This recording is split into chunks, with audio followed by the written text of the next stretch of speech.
the internet has just dissolved a lot of trust and consensus in a lot of institutions. Mm-hmm. And so the Web3 architects are designing for a world in which those institutions aren't around to say, this is what email means. And we all have to build on this just because, right? They're assuming that's not going to happen. Mm-hmm.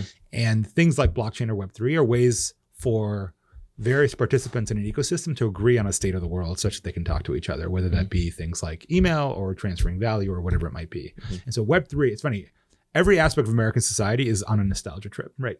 And you've got literally the conservatives want to go to 1958, the Tradcons want to go to 1658, the Obamites want to go to 2008, the neocons want to go to 2002, and then the Iraq War. Everyone wants to return to some time. Well, guess what? Web3 people also want to return to Web 1 times when you had like open protocols and you built on top of them, and nobody could unplug you from anything, right?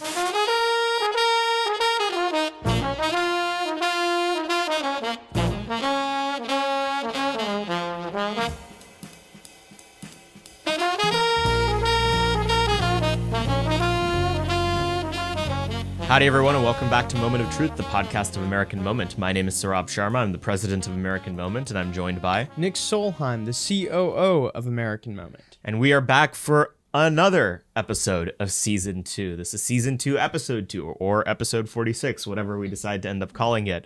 Thank you guys for coming back again, and we have another fantastic episode for you guys. A reminder that we have 2 programs that you need to apply for that are imminently closing in applications. One of them might have already closed. I don't know. It depends on when this exactly comes out. We have the Fellowship for American Statecraft, which is our flagship 12-week program in the summer where we pay kids $3,000 a month to get their first job in Washington, D.C. We are looking to grow that program this year. We have hundreds of applicants rolling in. Be sure to apply. This program is for people who otherwise would have a very hard time breaking into DC. So don't think that you're not credentialed enough or that you don't have enough experience. If you're on side ideologically with us, you have a long-term vision for how you want to stay involved, chances are you will be very competitive for the program. You can go to americanmoment.org/fellowship. Last year, we partnered with organizations like the Center for Immigration Studies, the Republican Study Committee, members of Congress like Senator Marco Rubio and Senator Josh Hawley. There's a ton of great opportunities, and there's probably one that's a fantastic fit for you. So be sure to fill that out. The second thing is Foundations of American Statecraft. It's a 10-week credentialing program where we focus on a specific policy area, 1 evening a week for 10 weeks. 3 hours, we'll buy you dinner. We'll have a couple of great speakers. There'll be just about 15 of you guys in this first round of the program. But be sure to go to americanmoment.org/foundations if you're someone who's already in DC, a junior staffer, and you're looking to really earn that first policy job and start making a substantive impact on the issues we care about in DC, because you need to be able to demonstrate that you're fluent in these issues, that you're aligned. This program is the way to demonstrate that in a very practical, tangible way. And lastly, go to americanmoment.org/join if you just want to get involved right now. A member of our team will meet with you and will find ways for you to get plugged in, whether it's on the Hill, at a public policy organization, allied business, or whatever. Reach out. We want to help make sure that you guys get off the internet and actually start implementing everything that you care about. We love it that you listen to this podcast, but chances are you have so much more that you can contribute to the work that we all need to do in order to implement the priorities that we yammer on about at this show. And if the way that you'd like to contribute is financially, you can go to americanmoment.org/donate. But who do we have on today? Well, we have on a man from the internet. In fact, one of the men who created the internet. Not really. We have on Antonio García Martínez, who is not friends with Al Gore. Is this known? Well, I'm saying, wasn't the whole thing that like Al Gore created the internet? No, and if he did not do that. But AGM, as he is often called, is most recently a senior fellow at the Lincoln Network, which is a really cool organization that focuses on the intersection of technology, media, free speech, and culture here in DC and in Silicon Valley. That is not the Lincoln Project, which is that pedophile group that no one really likes. No, this is the Lincoln Network, and they do a lot of really cool stuff at the intersection of technology and policy, and AGM recently joined as a fellow there. He is very popular on the Twitter machine, very popular in the tech spaces. If you are hyper online people, you probably follow him, but he is has an absolutely fascinating background. He was the founder of a Y Combinator-backed startup, the first product manager for targeted advertising at Facebook, the author of the New York Times best-selling book Chaos Monkeys. He was a Wired columnist and advisor at Twitter, a quantitative analyst at Goldman Sachs. He was hired and fired from Apple recently in the matter of like 5 days. Which was very cool, yes. by the way. And he has a Substack called The Pull Request, where he dives into everything on policy, on religion, on culture, on tech. He's brilliant. He talks very fast and about many things, and we'll see if Nick can keep up for the next hour or so. Well, so I actually remember when we went to the realignment conference when we were in Florida. I've been to Florida so many times over the last couple months. I can't even remember what city that was in. But I remember listening to AGM talk, and I was sitting here, I was like, oh my gosh, I don't even know like what to write down because there's like so much good content going on. Yeah. Antonio is Cuban by ethnicity, but he converted to Judaism a few years ago, and he seems to have, osmotically taken in that whole talking fast thing that some of our Jewish friends do pretty rapidly in the time since. So he's a smart cookie, very interesting. If you want to find out why he converted to Judaism, he has a very interesting pull request on that, in short, for Nietzschean reasons in his own view. Again, weird, interesting, awesome guy.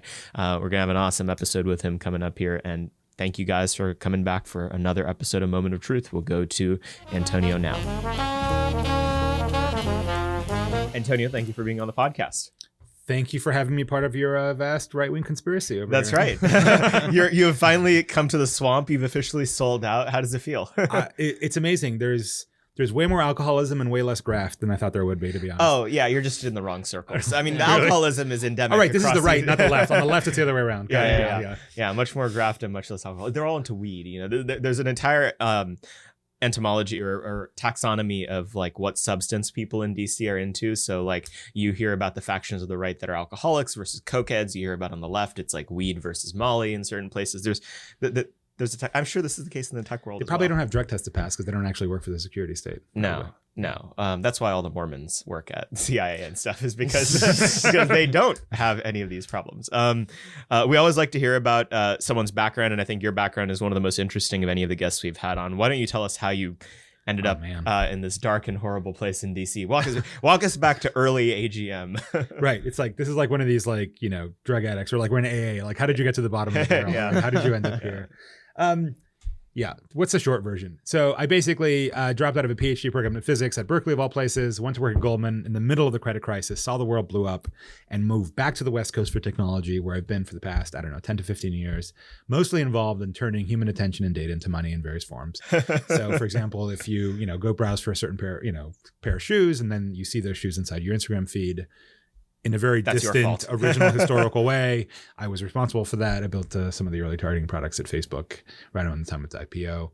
I wrote a book that unfortunately is not here, but we have to get you a copy, called Chaos Monkeys, that came out in 2016, that tells a lot of that story. I also founded a company, sold it to Twitter, which is how I ended up there.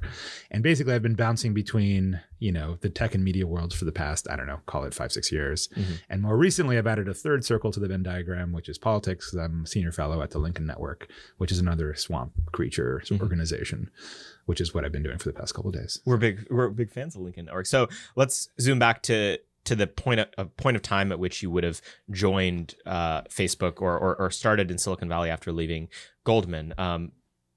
What was it like? I mean, we just assume that these people who now are the most powerful corporate titans in the country were just always like that. But no, that there was a process by which this all happened.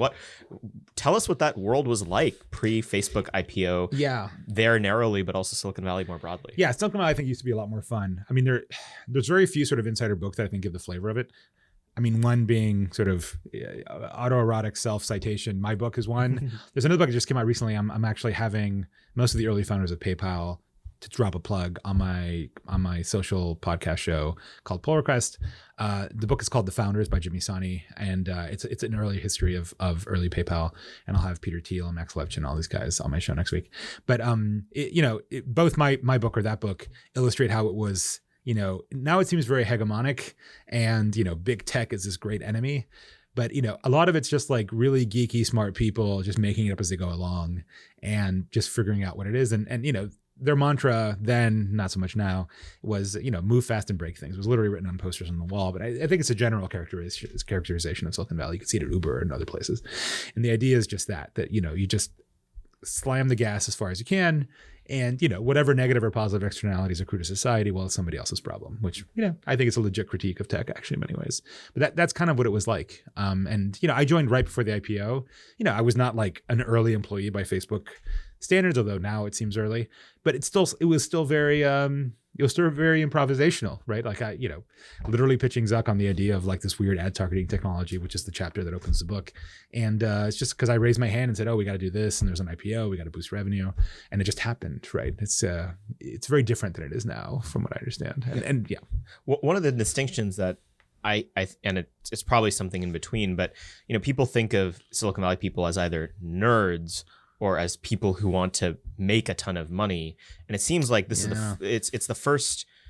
It doesn't seem historically very common that you have like both in that place. Like, what motivated the kinds of people that were coming to Silicon Valley around the time that you did? I mean, what were those people like? It's a type of guy that is not common elsewhere. Yeah, I think the money thing really isn't front and center. I don't think Facebook people or tech people in general are openly greedy in that way. Very unlike Wall Street. People don't believe it because I think it seems impossibly earnest that they would actually not be about money, but they really aren't. And actually, I make this point in my book that actually if you think about it, again, just to use Suckin as an example, Mark Zuckerberg, the founder of Facebook, his goal in life is to have all of human social life intermediated by Facebook, right? Like that is his monomaniacal goal in life, right? And if you think about it, that's actually far scarier than being greedy, right? Because a greed at the end of the day behaves rationally, and who cares? It's a story as old as time.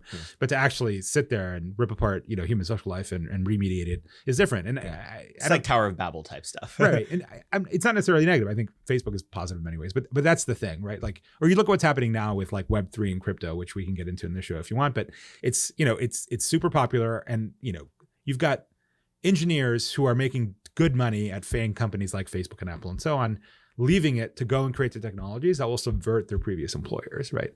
Like, I think that's what people don't understand. Silicon Valley has it's almost religious ethos around disrupting and innovating and creating the next cool thing for the sake of creating the next cool thing, irrespective of what comes downstream of that.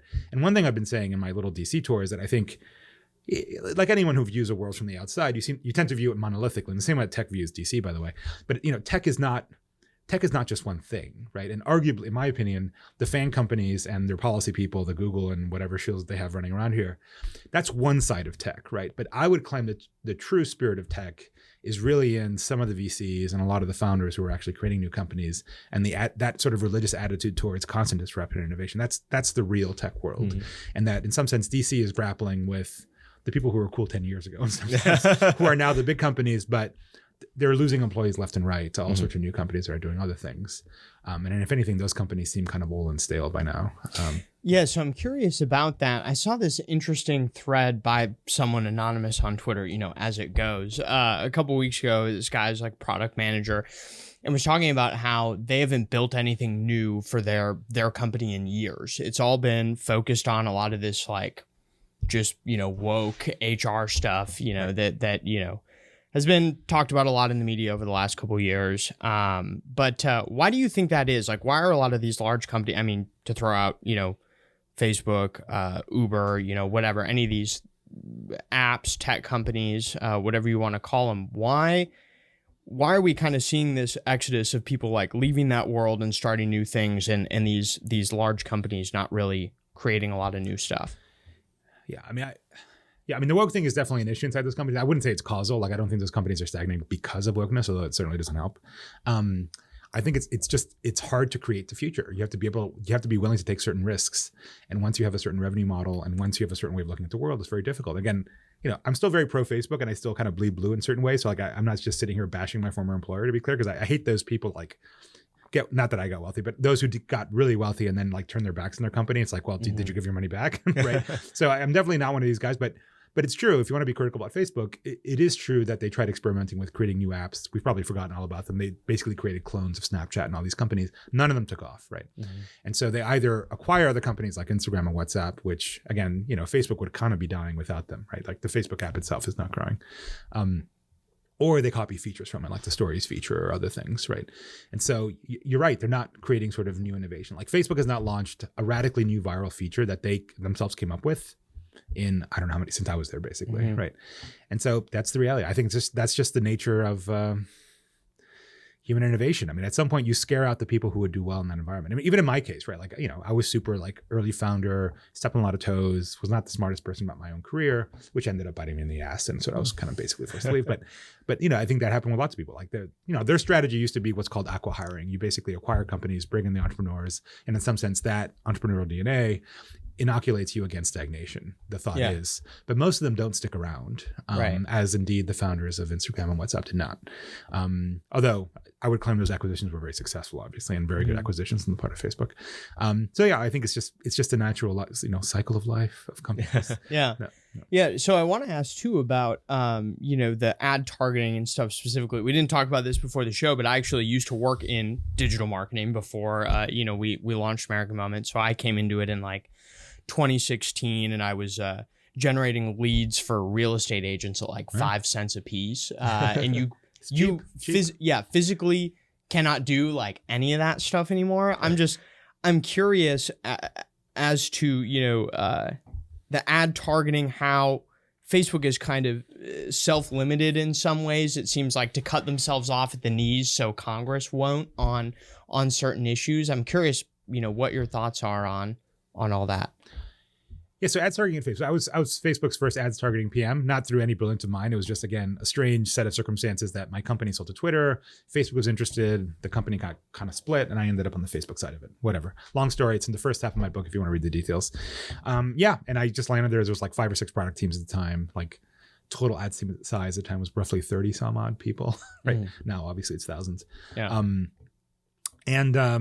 Ads targeting is a funny thing, right? It can mean different things, and I think people often misunderstand it, for various reasons. I mean, for starters, a lot of the data that's used to actually target you on Facebook, it doesn't even come from Facebook, right? Because the reality is, I mean, Facebook does have some data that's interesting in terms of like how often do you click and who do you know. There's like second order data that's interesting, but if you're worried about like, oh, I did or said a thing and then Facebook showed me an ad for it. The reality is Facebook actually isn't showing you the ad. Some other third party, REI, because you browsed a thing, or if you're in a red state, Cabela's, right? That's the big divide. REI Cabela's is the big divide in America. Then, what Facebook does is it joins your data to the outside world such that Cabela's can reach you, right? And so what Facebook provides is an identity layer, right? Because not so much anymore, but at one point everybody was on Facebook. That's literally the first thing you log into when you've gone on a device. And that identity layer is actually hard, right? Because if you think about it, your identity is fragmented over, 3 different browsers, right? And 2 different devices. And how do you unify the view of all that stuff? And that's a lot of what Facebook actually provides. Or if I target you for a thing, guess what? You two are probably similar to each other due to reasons of demography, income, and all the rest of it. So if you we're definitely I was about to say demographically we are very similar. Yes. Obviously, I mean, look at this obvious. Yeah. So if you're 2 Indians, yes. So if you're willing to buy a thing, then he's probably willing to buy a thing, and so that sort of thing. And so that's how a lot of the targeting plays into it. But it's not necessarily it's not as simple as like Facebook is showing me an ad for because, oh, they overheard my conversation, which by the way, they don't listen to conversations at all. It would be technically difficult, and B, it wouldn't actually be very useful. But they do unify that identity and make it possible so other people advertise to you. Yeah, I mean, I think what I'm like specifically curious about is, I mean, and take political advertising as an example, right? Not something that they were required to limit in any sense of the term. And I mean, not yet. That's very true. I don't want you to give away anything like proprietary. I'm just curious as to, what you think is kind of driving this.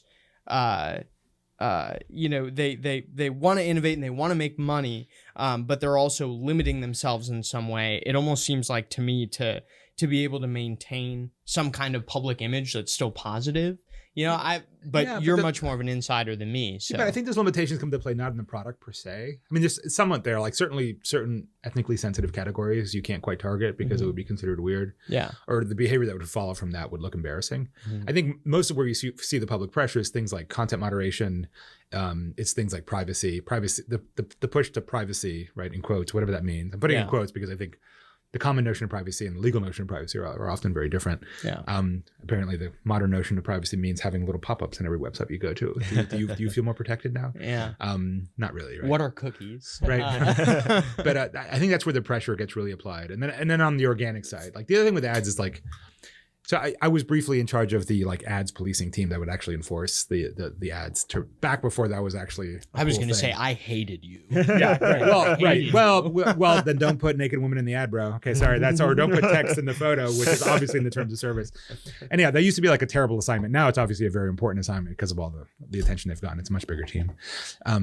But in the ads world, not a lot of people give First Amendment speeches around ads, right? And but on the organic side, it's very different, right? So there, I think it's a little bit harder. And Kevin Roos of the New York Times constantly tweeting that the top post on Facebook is from Ben Shapiro, week in, week out, as if it's some sort of injustice against nature.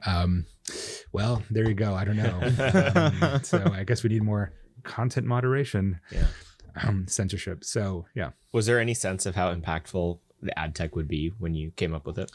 That's a good question, because it's funny. At the time, the other election was going on when I was there, 2012, the Obama election, and the political budgets were so small, we just didn't even think of pitching them because, like, who cares? Like, it just wasn't enough money. And even now, it's not really that big of a fraction. Like, if we ever just ban political ads on these platforms, which I think there's an outside chance of actually happening. Twitter just got rid of all of them. Yeah. It's either because of going to be outside pressure, or the companies are like, as a fraction of our revenue, it's like 3%. It's just not worth the headache. Like, screw it. We're just not having political ads.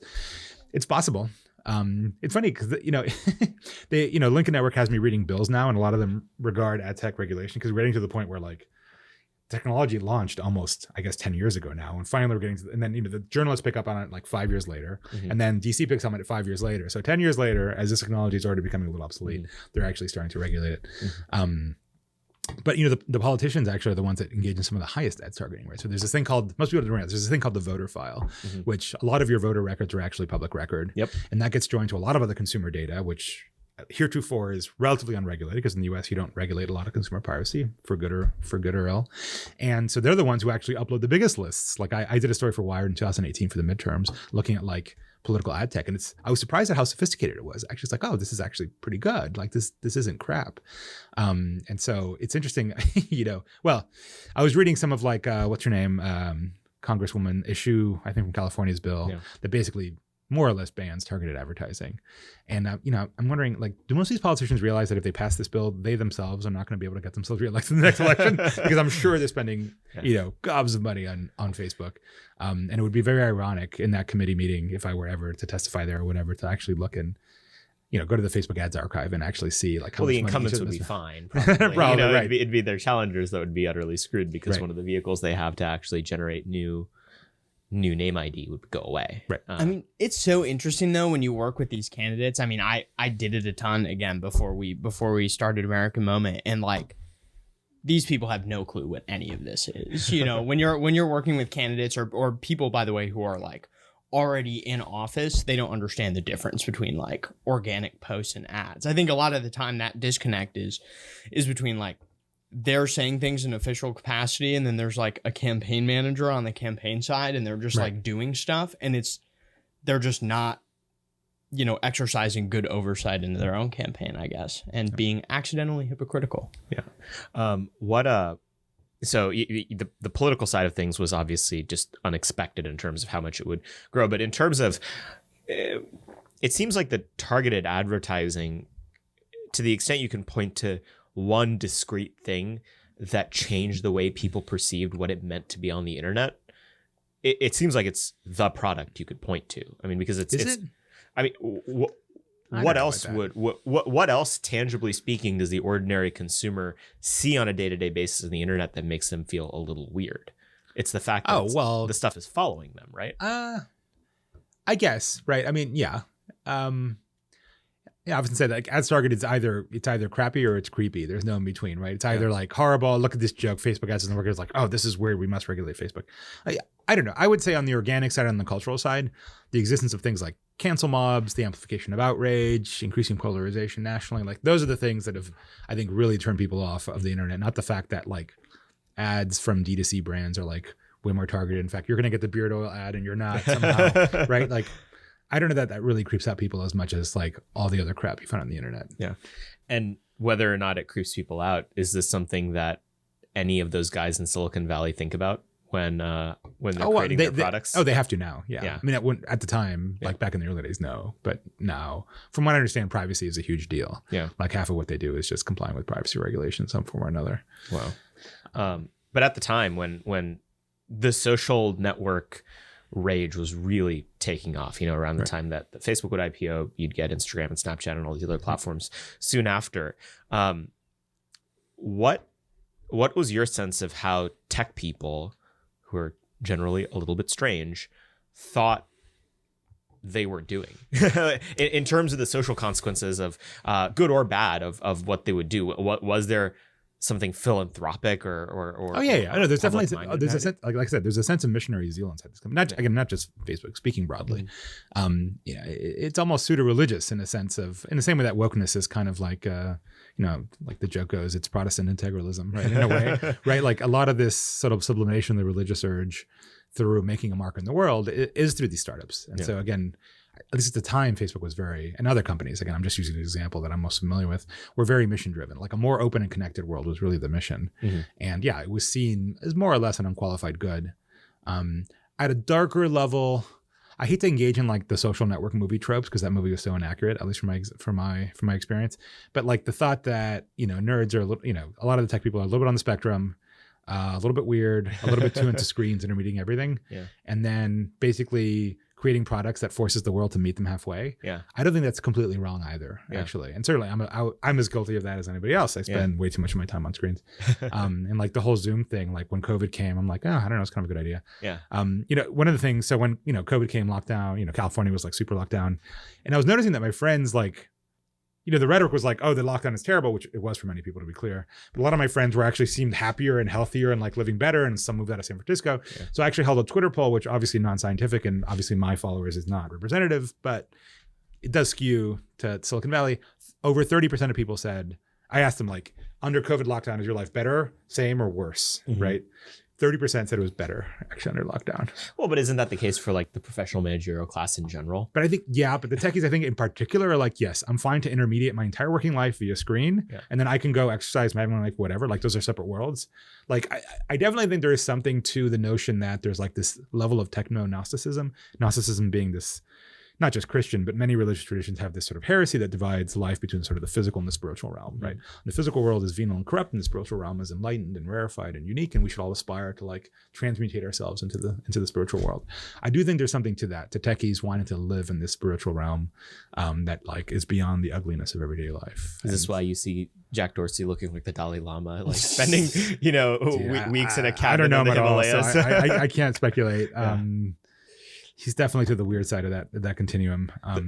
The one reason I think that Jack Dorsey is ultimately a fairly normal person is that like he has a normal looking girlfriend, which is like a good sign. Because like the concern would be if he was like weird in all those ways and also like was dating a 65-year-old lady or something, like, like that would be like, okay, this is just like a pervert and a weirdo at a certain level. I do think, again, I think tech is the extreme of almost everything going on in American society. I do think it's weird that we create a society that basically you have to be crazy to thrive in. Like it's basically monetizing some form of like psychopathology or another. Yeah. And I think in tech, to really be at the sort of Dorsey, Zuck, Elon, whatever level, you have to be basically crazy. You have to be a total lunatic. Yeah. But a lunatic in the right way. And so I definitely do think there's something to like, man, those people are just weird. Yeah. But it's kind of what I like about the world that they are. When I come back here, everything is very staid. People still wear ties here. They wear suits. I'm wearing a jacket. It's all very old school. Yeah. California, people do weird stuff. Well, you touched on it when you described your background, but one of the critiques of the way our economy works today is that if you're a third standard deviation person in terms of talent, you are directed towards basically two domains: earning an extra, trillionth of a cent on a microtransaction on Wall Street, or monetizing the attention of your 7-year-old. Yeah. I've done both. You've done both. Get you a man who can do both. Yeah. Do you think that this class of people that have gone on to found essentially like business software companies for the last 30 years or for the last 20 years or so, do you think that it's been a particularly good use from a kind of national perspective of their time and energy? It's funny. I got that question a lot from a lot of the congressional people of like the hardware versus software divide. Like, it goes back to Thiel's quote about we were promised flying cars and we got 140 characters and doesn't that suck? I don't know. I've only worked my life in software. Like hardware seems like such a difficult problem to design and do these things and then get it fabricated that I've never really even projected my mind there. Look, again, I don't think it's wrong. It's a form of Gnosticism, right? Like software is a form of alchemy. Like it just transmutes what is literally data and code into value, right? If you think about it, you're literally turning pixels and data into like $1 trillion companies. And isn't that weird? Yeah. And I agree. It is indeed completely strange. But there it is. I mean, software is eating the world. Like I know this is like totally true to form.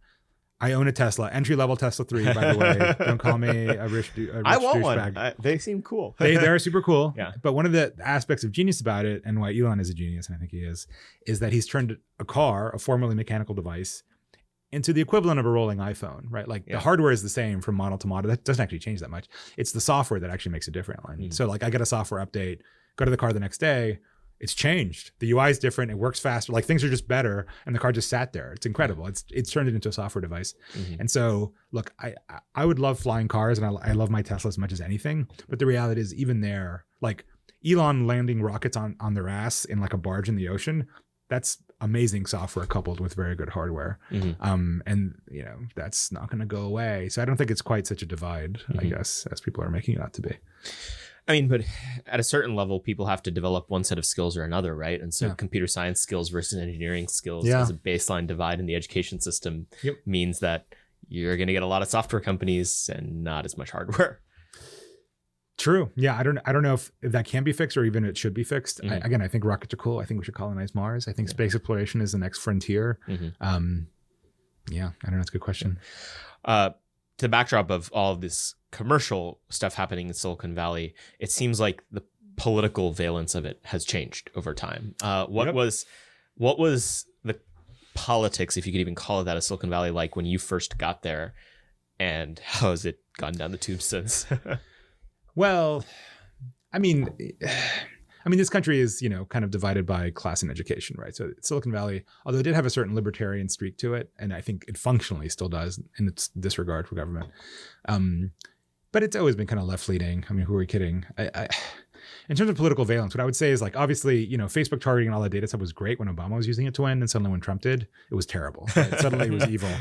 And it's like, well, the platform didn't really change that much in between. And I really don't buy the whole Russia story. I think, Trump was just better at organic messaging and also better at paid media. And that's how it works, right? The other weird thing though is like more recently, right? What I do find strange is that conservatives have kind of turned against tech, right? And you have, maybe I shouldn't name these politicians. I was talking to some of them yesterday, but or their staff at least. But you got politicians who definitely get up on the stump and sort of rail against tech. And it's strange because again, if you are conservative, right, which conservatism in this country has lost every elite institution basically, right, from academia, government, corporations, right. It's liberal all the way, right. The only weapon you have to recapture some of the public square, or if your goal in life was to burn the New York Times to the ground, right? How would you pursue that? I mean, tech is your only ally. There's nothing else, right? You're not going to recolonize academia and do the long march of the institutions like the sort of Marxists did. It's you've got to use tech. And if you look at a lot of the leading lights in conservative discussion, or at least conservative noise, Ben Shapiro and so on, they exist because of Facebook and Twitter. So I guess I don't understand why the conservatives are so against tech. I guess they feel censored against, but if that's true, then why is Ben Shapiro the most popular post on Facebook every day? I don't know. I find it strange that part of it, I think, is realignment on the right, right? Like the right has gone from like low taxes, pro-business, small government, Reagan Republican types, like, oh no, we can be statist too. We can use the state to further whatever the common good is. In which case, well, then we're going to use the state to go after tech companies because we feel persecuted by tech companies. But, well, I think that the point you made about how technology is one of the few vectors we have in order to actually erode the power that the left has in every other institution in American life is 100% true. We had on Alan Bakari, who's the Breitbart tech reporter, a few months ago. And this is basically his point, is that he's sort of agnostic on a lot of this other policy stuff that, people are now talking about, whether it's antitrust or Section 230 or any of this stuff. He's just like, tech from the period of like 2012 to 2015 was basically the biggest end run around elite liberal institutions the world had ever seen. Right. We like elected a president, created a whole new commentariat class through Twitter and YouTube, generated online communities, the likes of which, like it was a ton of fun. I remember because I got interested in politics partially through all of those like weird online spaces when I was a teenager. And so someone like him would say, to the extent that they want to see a role for public policy in that, it's getting back to it or like keeping it like that, doing everything possible to prevent tech from becoming another bureaucratized elite institution that is, used against conservatives or closed off to them, or is like a tool of power that's only available to one side and not the other. What do you say to that? Right. Well, I think you're right. It was an end run around it. Well, I'm going to say, Web3 fixes this, man. Like the next frontier is obviously crypto and Web3. Yeah. And so what does that mean though? Like concretely, like this is like the fifth time I have to define Web3 today. No, it's fine. I'm happy to do it again. I know what it is, but for our listeners. Right. I think the best way to go into it is not to talk about blockchains and a lot of the mathematics of it and stuff, because it's too much hand waving for a podcast. Look at it this way. Your demographic probably skews young, but they could probably still make the leap. Think back to the early days of the internet, which, going way back to the 90s and early aughts, or think about even email now, right? So-and-so figure got pulled off or booted off Twitter or whatever, right? Trump, for example, got pulled off Twitter. You can't get canceled from email, right? Email just works. I mean, Google might decide to whatever reason shut down your email account, but email still works. The reason for that is, of course, it's an open protocol standard that defines what email is and how you can send and receive email, and everyone builds on top of that, right? And that existed, or other things like the host name and what's called domain name service. The fact that you type in yahoo.com and it goes to a certain thing, those are all just open protocol standards, and that just works agnostically. Nobody controls that really, right? So I mean, there are like consortiums and industry standards and things. But that's the thing. So those don't kind of hold water anymore. In the same way that the internet has just dissolved a lot of trust and consensus in a lot of institutions. And so the Web3 architects are designing for a world in which those institutions aren't around to say, this is what email means, and we all have to build on this just because, right? They're assuming that's not going to happen. And things like blockchain or Web3 are ways for various participants in an ecosystem to agree on a state of the world such that they can talk to each other, whether that be things like email or transferring value or whatever it might be. And so Web3, it's funny, every aspect of American society is on a nostalgia trip, right? And you've got literally the conservatives want to go to 1958, the Tradicons want to go to 1658, the Obamites want to go to 2008, the neocons want to go to 2002 and then the Iraq War. Everyone wants to return to some time. Well, guess what? Web3 people also want to return to Web 1 times when you had like open protocols and you built on top of them, and nobody could unplug you from anything, right? So that really is the overarching goal, and that applies to everything from money and decentralized finance or DeFi, or other more interesting applications of that. Some of them might seem a little bit frivolous, like NFTs and like these crazy apes that you pay money for. It's basically a digital version for it's digital ownership for digital assets is what it is. And again, the plus side is nobody can look at the Canadian truckers. They got basically unbanked forcibly by the government, right? Nobody can take away your Bored Apes. Of course, they can get hacked away, right? Like a Russian hacker can basically talk you out of them, but they can't get taken away, right? And so that's the novelty behind Web3. Well, but the question that I think keeps on not getting asked because we haven't gotten to that stage yet is, what are the benefits that normies get out of the existing order that they will not get through Web3 that they will very quickly want? And for me, on the financial side of things, like if your credit card gets stolen and you get charged for transactions that you did not make, you can get your money back, or like the bank insurance. And so do you think that mass amounts of people would give up the security of having these semi-overlapping layers from government through intermediating institutions down to the consumer products that they use, that they would give them up for an abstract concept of decentralization that by definition only applies to the 10% of society that everyone else wants to boot off these platforms? Right. Or the people who live like, Edward Snowden or Julian Assange, who basically live as international fugitives. Like, do you want to live like Assange? The answer is probably not, right? Yeah. That's a good point, right? Like what is the strong consumer use case for Web3 has been a hard question to answer for a while. In the case of Bitcoin, you can certainly set the example of, Venezuelans or Argentinians with weak currency and currency controls who want to move. Think of Bitcoin obviously as like emailable gold, effectively, right? It's digital gold. You don't spend gold every day. You wouldn't actually buy stuff with Bitcoin. That said, it is a store of wealth, volatile store of wealth, but nonetheless a store of wealth. Yeah. And you can very just volatile yesterday. Lost like 10%. Yeah. Pain. man, buy the dip. Don't worry. So yeah, I mean that's one consumer use case. But you're right. There has been a lacuna of consumer use cases.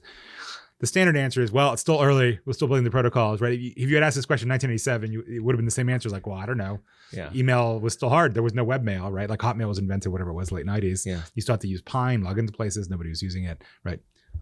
You could have asked the same question then. And the idea being, well, we'll get there eventually. Yeah.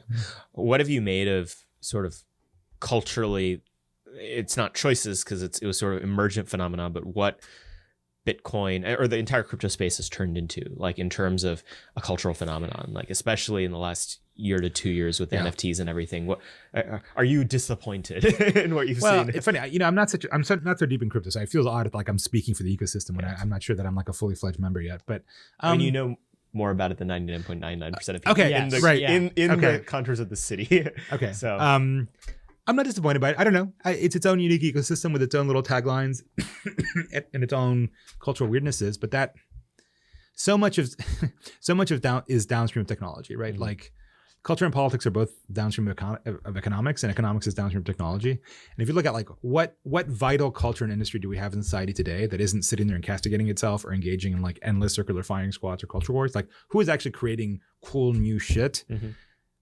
That isn't just like the Netflix culture machine. It's tech, right? Mm-hmm. It's tech. Like crypto, for as much as you might laugh at it or laugh at things like GM, which means good morning, or like NGMI not going to make it.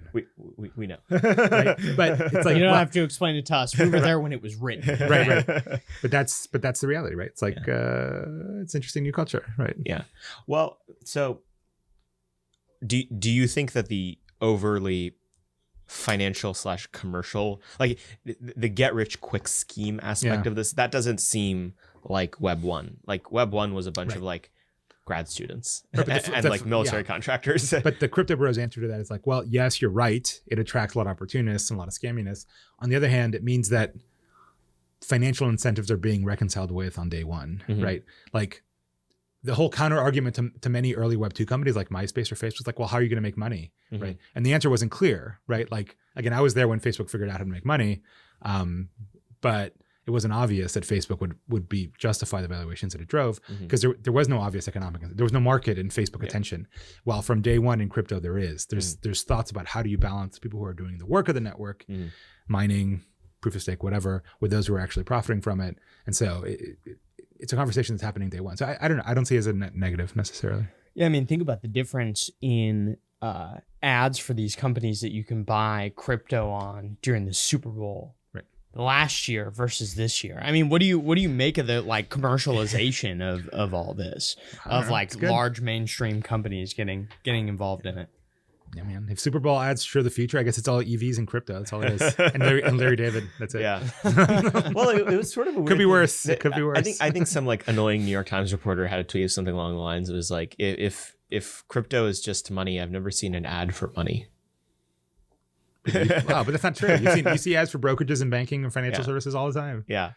No, that's fair. And it was a thing that they said. But yes, you can make a fortune just betting on everything New York Times on, and that would probably that's probably a good idea. It's like the anti-Scott Galloway index that exists. Yeah. So tell me more about what you make of how the media has positioned itself in contrast to tech. What do you think animates it, motivates it, and how do you think tech has reacted? Yeah, I mean, I used to. It's funny because I was like the only guy in tech dumb enough to write a book and actually like go into media in like a semi-serious way and write for semi-serious publications. Yeah, I started following you when you were a Wired columnist. Where I was Wired columnist. Yeah. It's like weird. An occasional Wired reporter. Like I would actually do reported stories in Texas and Cuba and stuff. Yeah, it's weird because I would rail against tech journalism. I think that it get a lot wrong. I think they obviously have an anti-tech bias. If you believe in Turchin's theory of elite overproduction, these are like elites that have been overproduced. They don't have the near the level of wealth and status they feel they deserve to have. And they're losing out to a bunch of nerds and hoodies and they hate it. And it's like, well, that's about as simple as that. And so they rail against it. That said, it's funny. I can't think of the last tech journalist piece that actually broke out and was like of major concern to techies and like, oh shit, we've been caught or something. At this point, they exist almost as an object of mockery or just like. What was the last example? I can't think of one. I mean, maybe What's the last one that ruffled any feathers whatsoever? Would it have been Cambridge Analytica 2016 stuff, or like that, which is still complete and utter. Yeah. It's funny. I'm getting deposed in that case next week. I just can't. Are you really? Yeah, I am. I've actually tweeted about it. That's amazing. It's this massive class action, and I have nothing direct to do with it, but they're kind of fishing around for stuff, and so they're dragging me into it. So this is penance for my sins of having called Cambridge Analytica so many years. I'm actually getting sucked in the lawsuit.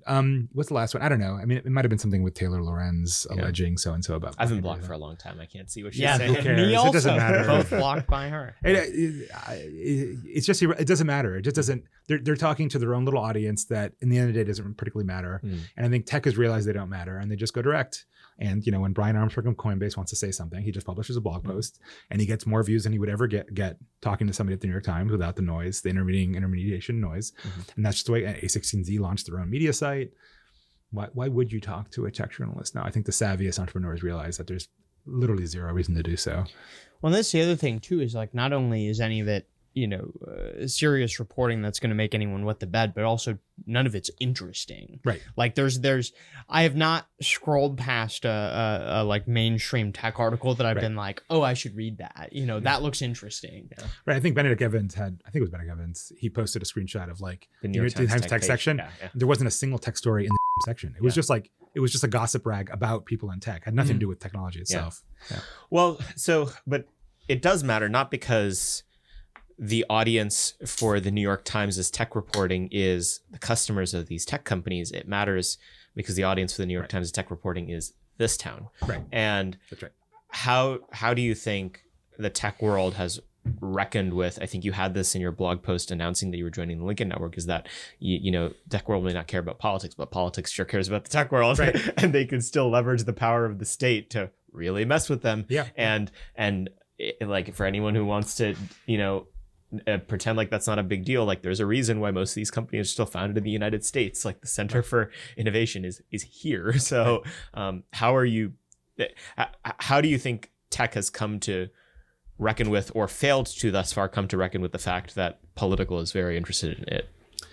Yeah, if you talk to political people in DC, they're always kind of dump on tech's efforts to actually form lobby groups. I think tech, not just in DC, even in San Francisco, for example, there was a recall vote this week for the school board, which went totally in the anti-woke direction. Basically, the woke board members got completely wrecked, and recall vote succeeded with almost 80% of the vote, which is incredible in San Francisco.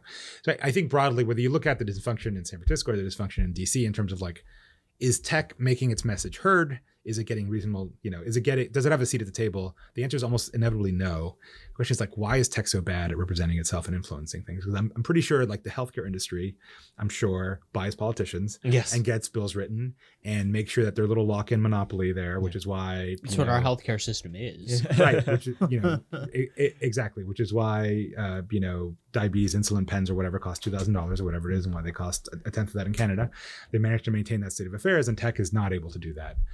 Why is that? I think, I hate saying, it's all cultural, but I think it is cultural. I think techies do not understand the influence game I think that might be changing. In the case of San Francisco, I know some of the people that were actually organizing Gary Tan and all those guys. Yeah, Gary Tan and Stephen Buss and Michael Schellenberger, who's not strictly speaking from tech, but he's sort of tech adjacent. Like, they're getting smarter about it, and they're like mobilized. Like, we're going to raise money, we're going to get the signatures, we actually give a shit. And they're starting to realize, like, dude, SF is like a dinky little town of 700,000, right? Like, these people win elections by like 5,000 votes. Their campaign chests are like tens of thousands of dollars. It's like nothing by tech standards.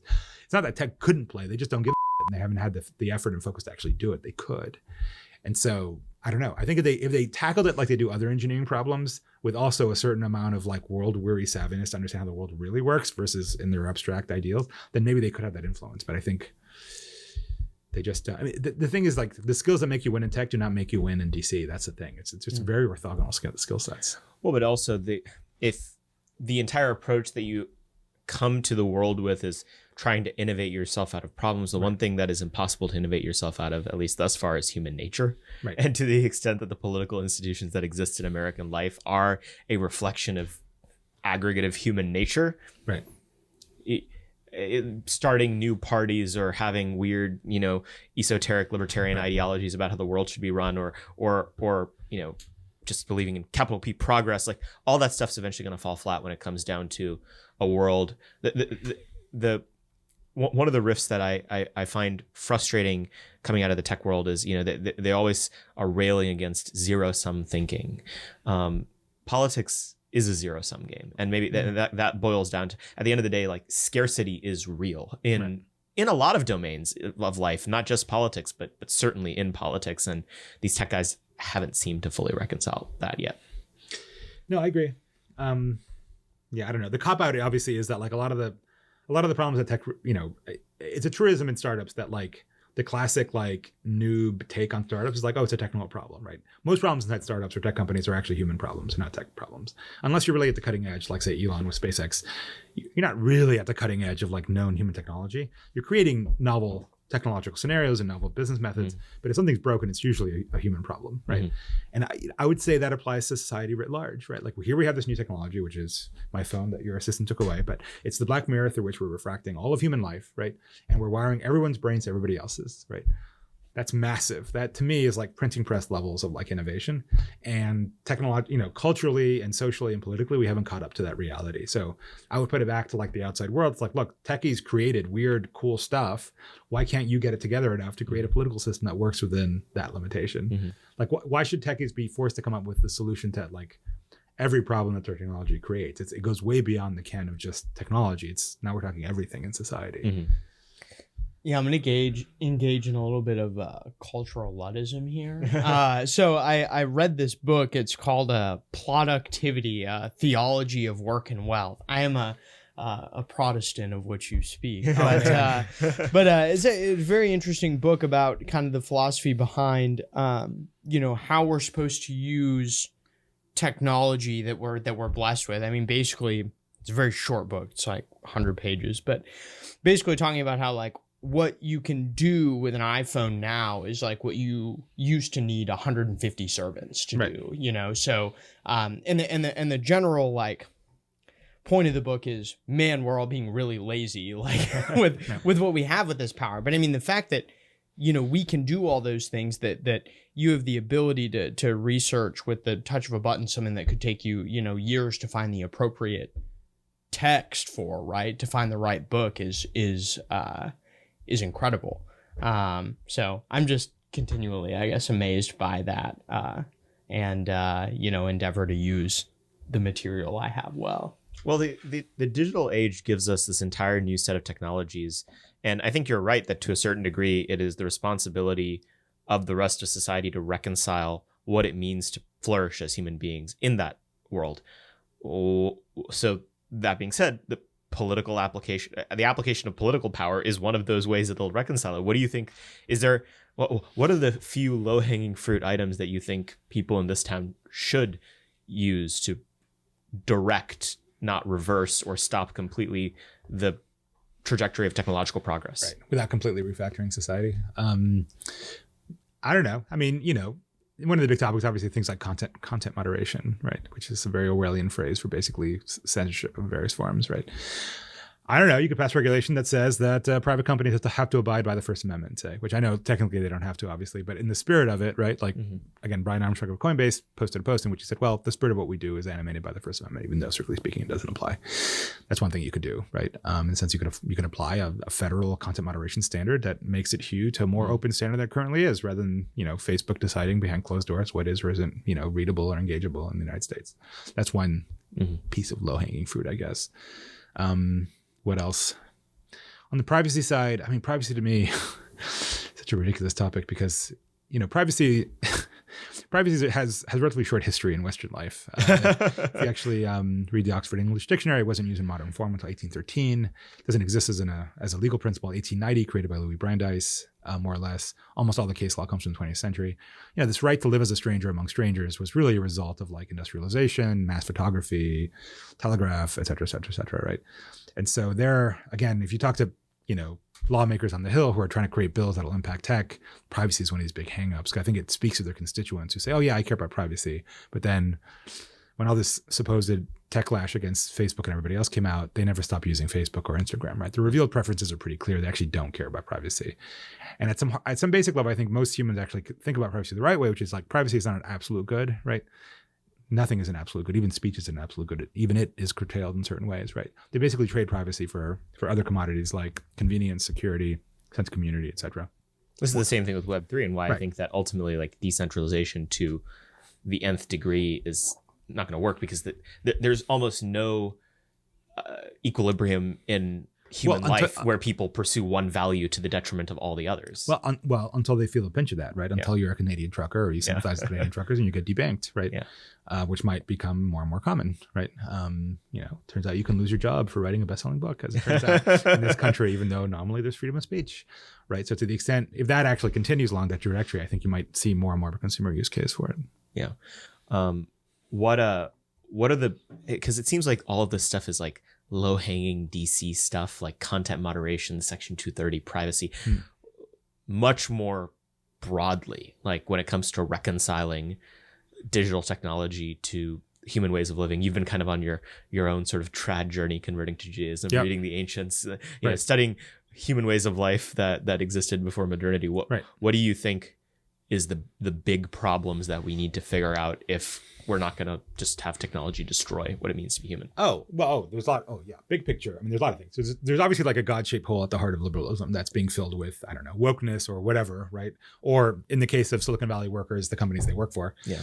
I'm reading this book that's coming out recently, Princeton University Press, called Work, Pray, Code, that, many people actually sublimate that religious urge at work, whether it be a political front of wokeness or just like, to use the Becker's phrase, what's the immortality project to which I'm working, right? Is it crypto, Web3, Facebook, whatever, which sounds childish, but it's not in a way. It's like that animates you, it gets you going every morning, is what you sacrifice, your day to.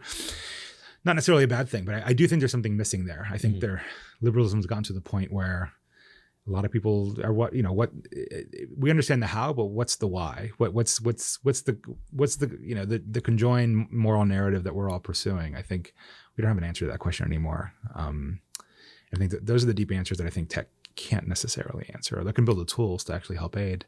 But I think that those are the issues that we've kind of lost. And if you want me to put my little Bernie bro Marxist cap on, but I think capitalism has denuded the civic landscape of many institutions that we used to belong to, whether it be religion, family, region, whatever, nationhood, right? And it's basically nuke one after another until we're just atomized individuals struggling in this sort of economic I'm missing a treadmill sort of thing, right? So yeah, I don't know what the answer to that is, but I think religion in various forms will make a comeback. Religion never goes away, right? If you actually, if you look at mainline church attendance and like uses of woke on Google, they're like literally almost like exactly 1-to-1 zero sum. So yeah, humans need a moral narrative. Cultural taboo never goes away. Right? And you've experienced this in very cute ways. You teed it up for me perfectly. You were canceled, Antonio. Tell us why you were canceled. Yeah, well, canceled, but we're like on the Omicron variant of cancellation. Like it doesn't actually mean that much anymore. Yeah. And arguably, like it actually helped boosted subscriptions and stuff. But yeah, everyone's getting canceled. Joe Rogan's getting canceled. Yeah. The guy at Ethereum name service got canceled. Everyone's canceled. If you're not canceled, are you even trying anymore? Really? It's like, early Facebook engineers used to be proud of how quickly they'd bring on the site because they'd push code changes that were so impactful that they would literally blow up Facebook. So like literally if you don't get canceled, are you really even trying? Like, have you gotten canceled yet, Sarab? I'm kind of like pre-canceled. Like people don't even bother with me anymore because I'm so insane that I'm just like, well, that's the other thing. I'm a political person. Right. You definitely have to be on the friend. Like there's like a friend enemy distinction. Yeah. And if you're total enemy, you're not worth canceling. It doesn't matter. You're not within that value system. You have to be within the value system such that you would get canceled. The only group of people that really get mad at me anymore online are some variation of my in-group. And so it's like libertarian conservatives who think I'm a fascist, or like Indians on Twitter who think I'm a traitor. Like those are the two categories left, but the rest of like society doesn't care anymore. And also the choo-choo people. The train people. The train people. That's right. The Denmark choo-choo people. The trains are a scam. Trains are a scam. I took the Acela. Trains are definitely a scam in this country. They're horrible. Yeah. Well, I look forward to getting canceled by the right too, actually. That'll be exciting. Yeah. I'm doing a piece on National Conservative Conference that I went to. Yeah. And so I assume like the Sarab Bermule contingent will come after me at some point as well. Yeah. So what do you make of the Jane Goodall observing the apes of your last few months, starting to get more into politics, especially kind of wandering through the tribes of the right? What have you learned? What have you observed? Tell us about their ways. Yeah, I mean, I think the American right's going through an interesting moment. It's obviously splitting. The sort of the fusionist Reagan consensus is falling apart, right? Which means like the fusion between like pro-business, low-tax, small government, and relative social conservatism is that union is going away. And, the conservatives are becoming statist too, right? Which I was at this panel from the Lincoln Network yesterday. Sorry. And there was major static between a guy who's libertarian and someone who was more new right conservative who was arguing for state interventionism in the American economy. Yeah, I think that's novel. And whether that's just like nationalist in origin, like let's ban TikTok and let's put tariffs on Chinese goods, or whether it's let's work for the Catholic integralist common good, whatever that means, and make it hard to buy beer on Sundays because blue laws are really where it's at, which is what someone like Patrick Deneen might say. Either way, the right is going in that direction in a way that I think it wasn't. My parents were like Reagan Republicans, like every other Cuban exile in my life. It's almost like by default, that's what you have to be. But that world, I mean, where are those people now? They don't exist, right? Yeah. So while they exist in think tanks, I don't think they exist in the electoral reality. But a final question: if you were looking at some incumbent in American life, incumbent institution, power center, force, person even, and you had to essentially short them because technology is coming for their entire source of institutional prestige or power. Yeah. What are the people who do you think should be worried? So many. Who should be really worried? So many. I mean, in politics or economics or anything? Or? Yeah. That's what to mention. David Brooks is probably out. David Brooks is that's why he came to mind because we both went to this National Conservative Conference and he wrote these kind of very mopey pieces about I know. His brand of conservatism is over. Arguably, it's a funeral with an empty casket because I don't think that form of conservatism ever really existed as an electoral. Well, it existed in the conservative columnist slot at the New York Times. Right, that's what I say. Exactly. It's like David Brooks is like the Latinx, right, of conservatism, and that it's like it doesn't really exist. It's like this figment of the liberal imagination. Yeah. Although I like his earlier reign, by the way. I think Brooks is a great writer, but I think he's definitely a dinosaur staring at the meteorite, so to speak. What other institution would I short? I mean, I would have shorted the New York Times, but not really, because they've moved to a subscription model, and financially they're actually doing really well. Yeah. Like they bought Wordle. They took my Wordle. They took Wordle. Yeah. I mean, as an institution, it's like the New York Times is like the overarching truth of the nation. That is going to suffer because that's just no longer true. But as a financial entity, they're doing very well. So there's no reason to think they're going to go away. What is going away? Technology, I think, is, again, one of the only vibrant industries and sectors of American life. And technology is only going to get more and more important and more formative around culture at the level of like weird crypto acronyms on Twitter or everything else. Definitely long technology. I'm short location, I guess. I think not that I think everything's going to be 100% work from home, but I think COVID is definitely the sort of, again, the weird Gnostic virtualization of society and the pixelization of everything got accelerated by like a decade at least by COVID, right? There's another, I mean, that's interesting, right? Because we are referring to the status quo ante as if it was the kind of natural order, but the centralization that we've seen in Western cities over the last 100 years is also anomalous, historically speaking. Like, people don't concentrate that intensely. They concentrate, but like the biggest histories, the biggest cities in history were like 1 million people. They were not 20 million people. And so for people to start to disperse once more across the plains, I think there is weirdness when it comes to like, oh, you can be an employee at an American tech company in Singapore, like, or you can just like work from wherever. The dissolving of national borders is odd, but in terms of returning to a less concentrated geographic way of living, it is also a form of returning with a V. Maybe. Yeah, I'm not sure. I'm not sure if I'm willing to short cities necessarily. I think there might be a shift of cities. I think there'll be, Miami will be more prominent than it's been in the past. I still think young people, they want to hang out, they want to party, and they want to get laid, right? And you can only do that if you're in close proximity to other young people.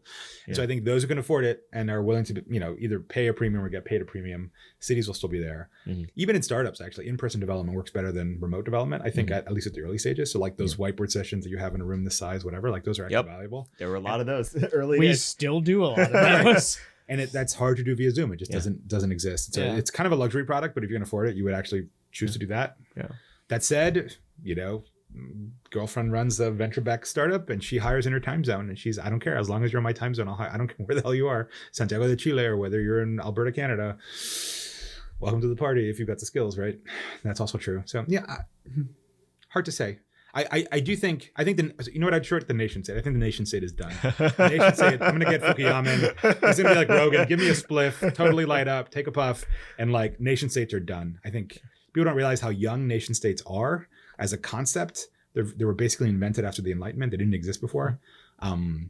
World War I was really the death of the pre-nation state order of, vast pan-ethnic imperial empires like the Austro-Hungarian Empire got killed, and everything became a nation state, Israel being perhaps the last manifestation of that drive. But the thought that you have a defined border with a nominally defined people with the same system of government and language, I think that's just not going to survive the smartphone. I really see a level of fragmentation that's just kind of impossible. And is that good or bad? Make a value judgment, Antonio. I don't presume to judge. I just you just observe. It's just like, how do you take advantage of this development, right? Like Machiavelli's definition of entrepreneur, who takes both good and bad events and makes an opportunity out of them. I don't know, but I do think there's going to be some form of feudalistic politics coming. And I don't know if I'm full abolish from Navasan, like everything's going to be like a federation of crypto city-states, but I think things are going to go more in that direction. Yeah. And on the Miami point is interesting too. One of our mutual friends has a line that he has in Miami, which is that, it's such a great place. The governance is great. Really great commercial culture is coming out. And the best part is how close it is to the United States. Yeah, of course. Exactly. Yeah. Antonio, where can people keep up with everything that you're doing and find out more about the weird and wonderful takes you have? Sure. If you want the full AGM fire hose, at Antonio GM on Twitter. I've got a Substack, thepullrequest.com. I've got a show on Callin, which is a social audio app, also the Pull Request, and do stuff for the Lincoln Network. But yeah, the Twitter is really the hub of it all. So just find me on Twitter. Very cool. Thank you for coming to the podcast, and thank you for coming to Washington, D.C. May God have mercy on your soul. Yes, thanks for having me. Told you he talks fast. Thank you, Antonio, for coming by the terrible, evil swamp to tape with us. That was a fantastic episode. Again, as I mentioned in the intro, be sure to check out all the programs we have on AmericanMoment.org. You can check out the Fellowship for American Statecraft, AmericanMoment.org/fellowship, Foundations of American Statecraft, AmericanMoment.org/foundations, AmericanMoment.org/join if you want to get involved right now. Be sure to rate and review this podcast. If you ask a question in your review, we'll be sure to answer it on the show. And thank you guys for coming back and listening. It's still a huge blessing that we get thousands and thousands of you listening every week. We have no idea why you do, but feel free to tell us why you do. Reach out to us on Twitter. We're at AmMomentOrg on most platforms. Nick and I are Nick S. Solheim and S. Sharma US respectively. Follow us. I think I'm edging pretty close to 10K followers, so help me get over that limit. And thank you guys for listening. We'll see you next week.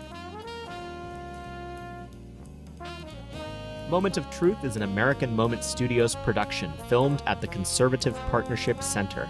Our podcast is produced and edited by Jake Mercier and Jared Cummings. Our intro music is A Minor Struggle by Ryan Serenich. Don't forget to like and subscribe on all platforms, and you can go to AmericanMoment.org to learn more.